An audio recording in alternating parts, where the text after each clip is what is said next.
Afternoon friends, myself is Rohit Amul Kokate and today's technical topic is respiratory system. So the respiratory system is the part of the biological systems which are introduced with the exchange of the gases. In humans and the mammals, the automated facilities of the respiratory system is the lungs, airways and the respiratory muscles. In the humans, the gas exchange in the respiratory system which is take place into the lungs, and in the skin is also play the vital role into the gas exchange or the respiratory system. There are the various functions of the respiratory system. The functions of the respiratory system is to transport the air from nose to the lungs, and also diffuse the oxygen into the bloodstream. And other functions of the respiratory system is to receive the waste carbon dioxide from the blood and expel into the external environment.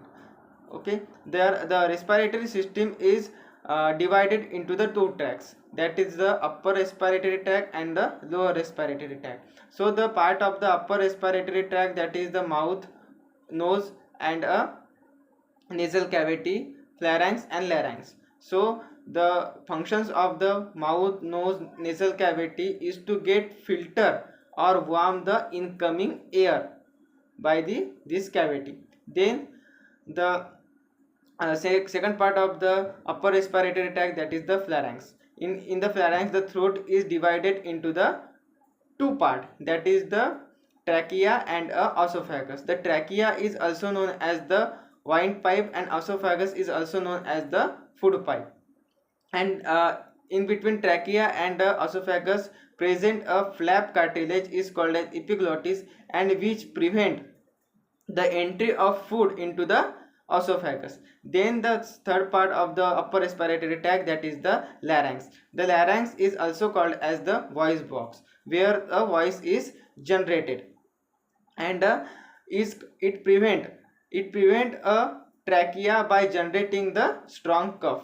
This is the part of the upper respiratory tract. And a part of the lower respiratory tract, that is a trachea, bronchi, bronchioles, alveoli and a diaphragm. So the trachea is also known as a windpipe, and the work of the trachea is transport the air from throat to the lungs.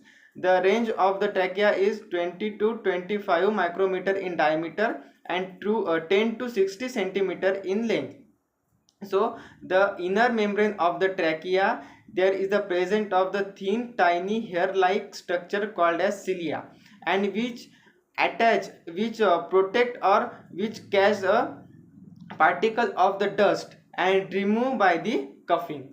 Then the second part of the lower respiratory tract, that is the bronchi. After the trachea is divided into the two pipes. The first pipe is entering into the left lungs and the second pipe is entering into the right lungs.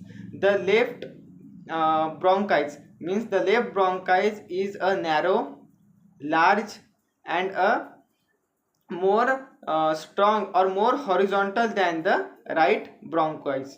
Then the third part of the lower respiratory tract, that is the bronchioles. The bronchioles is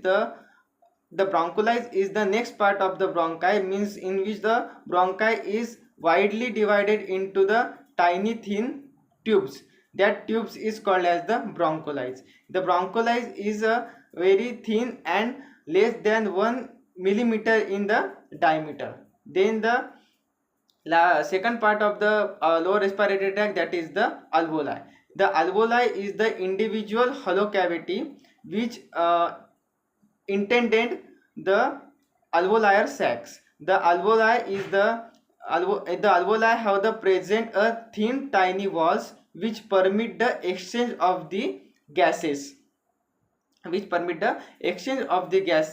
like oxygen and carbon dioxide. There are approximately 3 million of alveoli present in the average healthy lungs. Then the last part of the lower respiratory tract, that is the diaphragm. A diaphragm is the broad band of muscles which are present under the under in the lungs. These are the all part of the respiratory tract, and the respiratory system is the most important system in the human body.